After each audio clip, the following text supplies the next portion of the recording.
السلام علیکم، میں ہوں عاطف گیلانی اور راہ حق کی 10ویں قسط کے ساتھ میں آپ کی خدمت میں حاضر ہوں۔ پچھلے پروگرام میں ہم سورہ بقرہ پڑھ رہے تھے اور اس کی آیت نمبر 58 تک 58 تک ہم نے پڑھا تھا، اور آج ہم 59 سے شروع کریں گے۔ سیاق پاک کے مطابق اللہ بنی اسرائیل کے اوپر اپنے احسانات گنوا رہا تھا اور بتا رہا تھا کہ اللہ نے ان پہ کیا کیا احسان کیے، اور ساتھ ساتھ ان کی نافرمانیاں ہمیں بتا رہا تھا۔ آج ہم آیت نمبر 59 سے شروع کریں گے۔ اعوذ باللہ من الشیطان الرجیم، بسم اللہ الرحمن الرحیم۔ اور جب ہم نے کہا تم داخل ہو اس بستی میں، پھر اس میں سے جہاں سے چاہو باب فراغت کھاؤ، اور دروازے سے داخل ہو سجدہ کرتے ہوئے، اور کہہ دیجئے اور کہو کہ بخش دے، ہم تمہیں تمہاری خطائیں بخش دیں گے اور عنقریب زیادہ دیں گے نیکی کرنے والوں کو۔ یہ واقعہ جس کا ذکر کیا جا رہا ہے یہ فتح یروشلم ہے، جب یہودیوں نے، بنی اسرائیل نے 40 سال صحرا میں گزارے، اور وہاں پہ ایک نئی قوم ایمرج ہوئی، ایک نئے لوگ جو صحرا میں پیدا ہوئے۔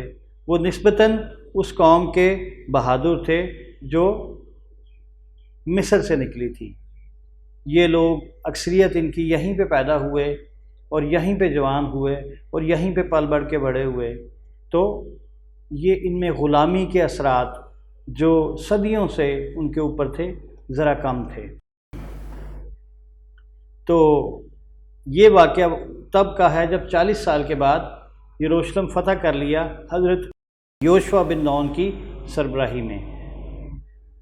تو اللہ نے کہا کہ اس شہر میں داخل ہو جاؤ، اس بستی میں داخل ہو جاؤ، اور با فراغت کھاؤ جہاں سے چاہو، اور جب دروازے سے داخل ہو فتح کے وقت، جب تم نے شہر فتح کر لیا، جب تم دروازے میں داخل ہو تو اللہ سے اپنی خطاؤں کی بخشش مانگو اور کہو کہ ہماری خطائیں بخش دے، اللہ عنقریب زیادہ دے گا نیکی کرنے والوں کو۔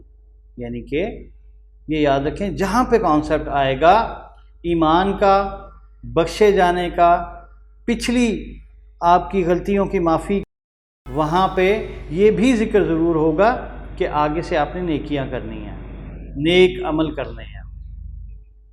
پھر ظالموں نے دوسری بات سے اس بات کو بدل ڈالا جو کہی گئی تھی۔ اللہ کہتا ہے کہ وہ لوگ ظالم ہوئے جنہوں نے فتح یروشلم کے وقت دروازے سے داخل ہوتے وقت اس بات کو بدل دیا جو اللہ نے کہی تھی کہ ہمیں بخش دے۔ انہوں نے اس بات کو بدل کے دوسری بات لے آئے۔ اللہ کہتا ہے یہ جرم تھا بہت بڑا، فتح مکہ کے وقت، فتح یروشلم کے وقت یہ تم نے جرم کیا۔ پھر ظالموں نے دوسری بات سے اس بات کو بدل ڈالا جو کہی گئی تھی انہیں، پھر ہم نے ظالموں پر آسمان سے عذاب اتارا کیونکہ وہ نافرمانی کرتے تھے۔ پھر انعام، پھر نافرمانی، پھر احسان، پھر نافرمانی۔ اور جب موسیٰ نے اپنی قوم کے لیے پانی مانگا، پھر ہم نے کہا اپنا عصا پتھر پر مارو تو پھوٹ پڑے اس سے 12 چشمے۔ یہ اس سے تھوڑا پہلے کا ذکر ہے، فتح یروشلم سے تھوڑا سا پہلے کا ذکر ہے۔ اس صحرا میں، اس 40 سالہ دور میں حضرت موسیٰ اور ہارون دونوں وفات پا گئے تھے۔ تو یہ اس وقت کا ذکر ہے جب صحرا میں ابھی یہ نئے نئے داخل ہوئے تھے، کچھ عرصہ گزرا تھا، تو انہوں نے من و سلوہ تو ان کے پاس تھا ہی، اور ایک بادل کا ٹکڑا ان کے اوپر سایہ کیے رکھتا صحرا میں، تو انہوں نے پانی مانگا موسیٰ سے کہ ہمارے پاس ادھر پانی کی کمی ہے، ہمیں پانی دے۔ تو اللہ نے موسیٰ کو کہا کہ اپنا عصا اس پتھر پر مارو تو اس سے 12 چشمے پھوٹ پڑے۔ تو کیا ہوا؟ پھر ہم نے کہا اپنا عصا پتھر پر مارو تو پھوٹ پڑے اس سے 12 چشمے۔ ہر قوم نے اپنا گھاٹ جان لیا۔ ہر قوم سے مراد یہاں پہ ہے ہر قبیلہ۔ بنی اسرائیل 12 قبیلے کی ایک قوم ہے، 12 قبیلوں پر مشتمل ایک قوم ہے، اور ہر قوم، قبیلوں کو یہاں پہ قوم کہا جا رہا ہے، گروہ، ہر گروہ نے اپنا گھاٹ جان لیا۔ 12 چشمے پھوٹ پڑے، ہر ایک کے پاس اپنا اپنا چشمہ تھا۔ تو اللہ نے کہا تم کھاؤ اور پیو اللہ کے رزق سے اور زمین میں نہ پھرو فساد مچاتے۔ یہاں پہ اللہ ایک دفعہ پھر تنبیہ کر رہا ہے کہ ہم نے تمہارے لیے پاکیزہ کھانا اتارا، من و سلوہ ہے، ٹھنڈے میٹھے پانی کا چشمہ ہے، اوپر بادل کا سایہ ہے، تو تم اس میں سے کھاؤ پیو اور اللہ کی زمین میں فساد مت پھیلاؤ۔ قرآن میں یاد رکھیں جب بھی فساد کا یا ظلم کا ذکر آتا ہے تو اللہ کی نافرمانیوں کو اللہ فساد کہتا ہے، اور اللہ کی نافرمانیوں اور اس کی کتاب کا انکار اور اس کے رسول کا انکار کو ظلم کہتا ہے۔ تو اللہ کہہ رہا ہے کہ زمین میں نہ پھرو فساد مچاتے، یعنی کہ تم اللہ کی نافرمانیاں مت کرو۔ اور جب تم نے کہا اے موسیٰ ہم ایک کھانے پر ہرگز صبر نہ کریں گے، یہ پھر یروشلم کی فتح سے پچھلا ایک واقعہ ہے۔ جب انہوں نے کہا کہ اے موسیٰ ہم ایک کھانے پر ہرگز صبر نہ کر سکیں گے، تو آپ ہمارے لیے اپنے رب سے دعا کریں ہمارے لیے نکالے جو زمین اگاتی ہے۔ زمین کی اجناس وہ کھانا چاہتے تھے، من و سلوہ سے وہ تنگ آ گئے تھے، تو انہوں نے کہا کہ کچھ ترکاری اور ککڑی اور گندم اور مسور اور پیاز۔ موسیٰ نے رپلائی دیا اس بات کا، اس نے کہا تم بدلنا چاہتے ہو کوشچن مارک، جو ادنا ہے اس سے جو بہتر ہے، تم جو اللہ نے تمہیں من و سلوہ دیا، پانی دیا اور اچھی خوراک دی ہے، ہائیجین ہے، اس کے اندر بہت سارے فوائد ہیں، وہ تم چھوڑ کے ادنا چیزیں لینا چاہتے ہو۔ تو انہوں نے کہا تم اترو شہر میں، تم شہر میں چلے جاؤ۔ شہر کون سا؟ ان کے ساتھ کون سا شہر تھا؟ یروشلم۔ تم شہر میں چلے جاؤ، بے شک تمہارے لیے ہوگا جو تم مانگتے ہو۔ اور ان پر ذلت اور محتاجی ڈال دی گئی اور وہ لوٹے اللہ کے غضب کے ساتھ۔ تو موسیٰ نے کہا تم یروشلم چلے جاؤ، وہاں پہ تمہیں ککڑی بھی مل جائے گی، دال بھی مل جائے گی، مسور بھی مل جائے گا، پیاز بھی مل جائے گا، زمین کی اجناس تمہیں جو چاہو مل جائیں گی۔ تو انہوں نے حضرت موسیٰ کی اس بات کے بعد کہ موسیٰ نے تو انکار کر دیا اور کہا کہ شہر چلے جاؤ، تو وہ اس قدر نافرمان تھے کہ وہ واقعی شہر چلے گئے، یروشلم چلے گئے، اور وہاں پہ جا کے ان کو کہا کہ ہمیں ککڑی دو، پیاز دو اور زمین کی اجناس دو، تو وہاں سے وہ ذلیل کر کے نکالے گئے۔ شہر والوں نے کہا تم تو ادھر ڈیرا ڈالے بیٹھے ہو ہمیں فتح کرنے کے لیے، تم تو تیاری کر رہے ہو ہم سے لڑائی کرنے کی، اور پھر تم ہم ہی سے چیزیں مانگنے آ گئے ہو کھانے پینے کی۔ تو انہوں نے ان کا مذاق اڑایا، ان کو ذلیل کیا اور ان کو وہاں سے نکال دیا۔ تو اللہ کہتا ہے کہ اللہ نے ان پر ذلت اور محتاجی ڈال دی اس عجیب حرکت کی وجہ سے۔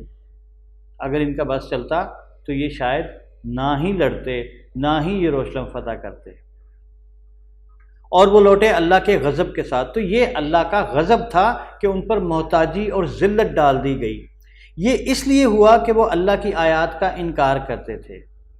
اب اسپیسیفک یہاں پہ کون سی آیات کی بات ہو رہی ہے؟ اللہ نے کہا تھا، کمیونیکیٹ پورا کر دیا تھا اپنے رسول کے تھرو بھی کہ تم تو لڑنے کی تیاری کر رہے ہو یہاں پہ 40 سال، جو زمانہ جو عرصہ تم یہاں پہ اتارو گے، تم تو اپنا شہر واپس لینے کی تیاری کر رہے ہو۔ تو انہی کے ساتھ جن کے لیے لڑنے کی تیاری ہو رہی ہے، جن سے اپنا شہر واپس لینے کی تیاری ہو رہی ہے، انہی سے جا کے بھیک مانگ رہے ہیں۔ تو اللہ کی آیات کا، اللہ کے احکامات کا یہ صریحاً مذاق اڑایا گیا۔ تو اللہ نے کہا یہ محتاجی اور یہ ذلت ان پہ اس لیے ڈالی گئی کہ وہ اللہ کی آیات کا، اللہ کے آرڈرز کا، اللہ کی باتوں کا انکار کرتے تھے اور مذاق اڑاتے تھے۔ اور ایون اس سے آگے یہ جو ان کے اوپر پہلے قرآن سے پہلے، قرآن کے وقت اور قرآن کے بعد جو ان پہ اوورآل ایک محتاجی اور ذلت ڈال دی گئی ہے، اس کی وجہ یہ بھی تھی کہ یہ نبیوں کو ناحق قتل کرنے والے تھے۔ اب اس کی ڈیٹیل کہ بنی اسرائیل نے اپنے کن کن نبیوں کو قتل کیا، کن کن کے ساتھ زیادتیاں کی، وہ تو ہمیں کافی پتہ چلتا ہے کہ ہر نبی کے ساتھ انہوں نے زیادتیاں کی، ہر ایک کا انکار کیا، ہر ایک کا ٹھٹھا کیا۔ تو کن کو قتل کیا یہ ہم دیکھیں گے آگے کہ کہیں قرآن میں ایسا ذکر ہے کہ نہیں، ضروری نہیں ہے کہ اللہ آپ کو ہر بات بتا دے ڈیٹیل کے ساتھ۔ یہاں پہ ایک ذکر ہے کہ بنی اسرائیل اپنے رسولوں کے جو ان کے پاس بھیجے گئے تھے نبیوں کے قتل میں بھی شامل تھے، اس جرم میں بھی شامل تھے۔ تو آگے ذکر آئے نہ آئے کسی نبی کا اسپیسیفک کہ یہ قتل ہوا اور اس طرح قتل ہوا، لیکن ہم بلیو کریں گے کہ یہ اپنے نبیوں کو قتل کرنے والے بھی تھے۔ یہ اس لیے ہوا کہ انہوں نے نافرمانی کی اور وہ حد سے بڑھتے تھے، وہ نافرمانی کرتے تھے اور اس نافرمانی میں ایک حد سے آگے چلے جاتے تھے، پوائنٹ آف نو ریٹرن پہ چلے جاتے تھے۔ بے شک جو لوگ ایمان لائے اور جو یہودی ہوئے اور نصرانی اور صابی، جو ایمان لائے اللہ پر اور روز آخرت پر اور نیک عمل کرے تو اس کے لیے اس کے رب کے پاس ان کا اجر ہے، اور نہ ان پر کوئی خوف ہوگا اور نہ وہ غمگین ہوں گے۔ یہاں پہ اللہ ایک اوورال بات بنی اسرائیل کا ذکر کرتے ہیں، ایک اوورال ذکر کر رہا ہے کہ جو بھی ایمان لائے، چاہے وہ یہودی ہو، چاہے وہ نصرانی ہو یعنی کہ عیسائی نصارہ، اور صابی ہو، اس کا کوئی پریویس مذہب ہو، پچھلے اس کی مذہب میں جیسی مرضی خرابیاں ہوں، جیسا مرضی وہ برا ہو، اگر وہ ایک دفعہ ایمان لے آئے تو پچھلا سب معاف، پچھلا سب معاف۔ تو اللہ کہہ رہا ہے بے شک جو لوگ ایمان لائے اور جو یہودی ہوئے، اس سے پہلے وہ یہودی ہوئے، کیونکہ یہودی ہم بیسکلی تو وہ سابقہ امت مسلمہ ہیں، لیکن ان کی آئیڈینٹیفیکیشن کے لیے ہم دو لفظ یوز کرتے ہیں، یہودی اور نصارہ کٹھے کے لیے اہل کتاب اور بنی اسرائیل، اور جب الگ الگ ان کا ذکر کرنا ہو تو ہم یہودی اور نصارہ کہتے ہیں، نصرانی۔ اور جو یہودی ہوئے اور نصرانی ہوئے اور صابی، جو بھی اللہ پر ایمان لائے، اور ان سب کے ساتھ روز آخرت پر ایمان لانا ضروری ہے۔ ایمان کی کنجی روز آخرت پر ایمان ہے۔ اگر آپ کا روز آخرت پر ایمان نہیں تو آپ کا پھر اللہ پر بھی ایمان نہیں، نبیوں پر بھی نہیں، رسولوں پر بھی نہیں، فرشتوں پر بھی نہیں۔ اگر آپ کا روز آخرت کے اوپر ایمان ہے اور اس کے وہ پروسیس جو انصاف کے پروسیس روز آخرت والے دن اللہ نے بتائے ہیں، آپ اگر اس میں سے کچھ مائنس نہیں کرتے اور کچھ پلس نہیں کرتے تو آپ کا روز آخرت پر ایمان ہے، اور اگر یہ آپ دل سے ایمان رکھتے ہیں تو پھر آپ مومن ہیں۔ اور جو ایمان لائے اللہ پر اور روز آخرت پر اور نیک عمل کرے تو اس کے لیے اس کے رب کے پاس ان کا اجر ہے، اور نہ ان پر کوئی خوف ہوگا اور نہ وہ غمگین ہوں گے۔ یہ اسپیسیفک ورڈنگ ہے، جو ایک خاص ورڈنگ ہے جو اللہ نے اپنے وعدے سے منسوب کی ہوئی ہے۔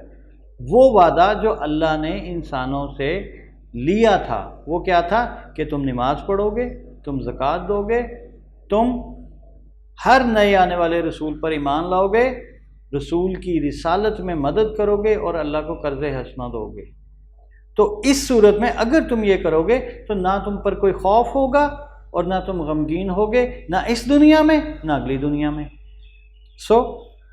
یہ اللہ کے وعدے کا ایک دفعہ ذکر آ گیا۔ یہ الفاظ جہاں پہ آئیں آپ یہ سوچ کے رکھیں کہ کہیں کلیئر یا چھپا ہوا بٹوین دا لائنز اللہ کے وعدے کا ذکر آ رہا ہے، وہ وعدہ جو اللہ نے ہم سے لیا تھا۔ آگے ذکر آ رہا ہے بنی اسرائیل کا ایک اور احسان کا ذکر آ رہا ہے، اور جب ہم نے تم سے اقرار لیا، جب ہم نے تم سے وعدہ لیا، بنی اسرائیل کا ذکر ہے، اور جب ہم نے تم سے وعدہ لیا اور ہم نے تمہارے اوپر کوہ طور اٹھایا، جو ہم نے تمہیں دیا وہ مضبوطی سے پکڑو، اور جو اس میں ہے اسے یاد رکھو تاکہ تم پرہیزگار ہو جاؤ۔ یہ ذکر ہے توریت کا۔ جب مصر سے بنی اسرائیل حضرت موسیٰ کی سربراہی میں نکلی تو حضرت موسیٰ کوہ طور کے اوپر چلے گئے، پہاڑ پہ چلے گئے جہاں پہ اللہ سے ملاقات ہوئی، اور واپسی پہ وہ اللہ سے ایک لکھی ہوئی کتاب تختیوں پر توریت لے کے آئے۔ تو اس واقعے کا سیاق و سباق کیا ہے کہ کیوں ایسا کرنا پڑا؟ یہ آگے جہاں پہ ذکر آئے گا وہاں پہ ہم ڈیٹیل سے پڑھیں گے، فی الحال اسی ترتیب کے ساتھ پڑھ لیتے ہیں۔ اور جب ہم نے تمہارے اوپر کوہ طور اٹھایا، پہاڑ اٹھایا، ان کے اوپر کوئی ایسی بات وہ کر رہے تھے، کوئی ایسا جھگڑا کر رہے تھے، کوئی ایسی لڑائی کر رہے تھے آپس میں، کوئی ایسا اختلاف تھا کہ اللہ نے ان کے اوپر کوہ طور سائبان کی، بادل کی طرح کھڑا کر دیا اور کہا کہ یہ مار کے میں تمہیں کچل دوں گا، تمہارا نام و نشان ختم ہو جائے گا۔ تو اس وقت اللہ نے ان سے ایک اقرار لیا کہ اگر تم یہ اقرار کرتے ہو تو کوہ طور واپس اپنی جگہ پہ، ورنہ یہ تمہارے اوپر پھینک دیا جائے گا۔ اور وہ اقرار کیا تھا؟ جو ہم نے تمہیں دیا ہے وہ مضبوطی سے پکڑو، یعنی کہ توریت، اللہ کی کتاب، کلام اللہ جو تمہیں دیا گیا ہے، تم اس کو مضبوطی سے پکڑو، اس کے اوپر قائم رہو۔ مضبوطی سے پکڑنے کا مراد ہے کہ اس کے اوپر قائم رہو، اس کو دیکھو، پڑھو، سمجھو اور اس پہ عمل کرو۔ پکڑنے سے مراد یہ نہیں ہے جیسے ہم پکڑ کے قرآن کو پکڑ کے رکھتے ہیں اور پھر شاید پڑھ بھی لیتے ہیں اس لینگویج میں جس کو ہم نہیں جانتے، تو ہمیں کچھ سمجھ نہیں آتی ہم کیا پڑھ رہے ہیں۔ تو ہمیں بیسیکلی آرڈر ہے پکڑنے کا۔ پکڑنے کا مطلب ہے پڑھو، سمجھو اور عمل کرو، اور جو اس میں ہے اسے یاد رکھو تاکہ تم پرہیزگار ہو جاؤ۔ پھر اس کے بعد تم پھر گئے، پس اگر اللہ کا فضل نہ ہوتا تم پر اور اس کی رحمت تو تم نقصان اٹھانے والوں میں سے تھے۔ تو اللہ کہہ رہا ہے، اللہ نے اپنا ایک احسان کا ذکر کیا اور پھر اللہ نے کہا کہ اگر تم پر اللہ کا فضل نہ ہوتا، اگر اللہ نے تم پہ رحم نہ کیا ہوتا تو تم نقصان اٹھانے والوں میں سے ہو جاتے۔ اور یہ جو پچھلے وعدے کا ذکر ہے، جو طور اوپر ہوا میں کھڑا کر کے ان پہ وعدہ لیا گیا تھا، یہ اس سے بھی مکر گئے۔ اور یعنی کہ وعدہ کیا تھا کہ ہم توریت کو مضبوطی سے پکڑ کے رکھیں گے، یہ اس سے بھی مکر گئے، توریت کے آرڈرز کا انکار کرنے لگے کہ یہ ہم مانتے ہیں، یہ نہیں مانتے، نہیں ہم اس کو ایسے اس کو چینج کر لیتے ہیں، اس کے اندر آلٹریشن کرنا شروع ہو گئے، اللہ کی کتاب میں اپنی مرضی کا ایڈیشن کرنا شروع کر دیا۔ تو اس سے آگے سبت والے دن کا ذکر ہے، ہفتے والے دن کا ذکر ہے، جو کہ ہم انشاءاللہ اگلے پروگرام میں پڑھیں گے اور دیکھیں گے کہ اللہ نے ان کو یہاں پہ کس جرم کی کیا سزا دی اور ان کو کیسے معافی دی گئی۔ اللہ اپنے احسانات گنوا رہا ہے اور ان کی نافرمانیاں گنوا رہا ہے، تو ہم دیکھیں گے آگے کیا ہے۔ تب تک کے لیے اجازت دیجیے، اللہ حافظ۔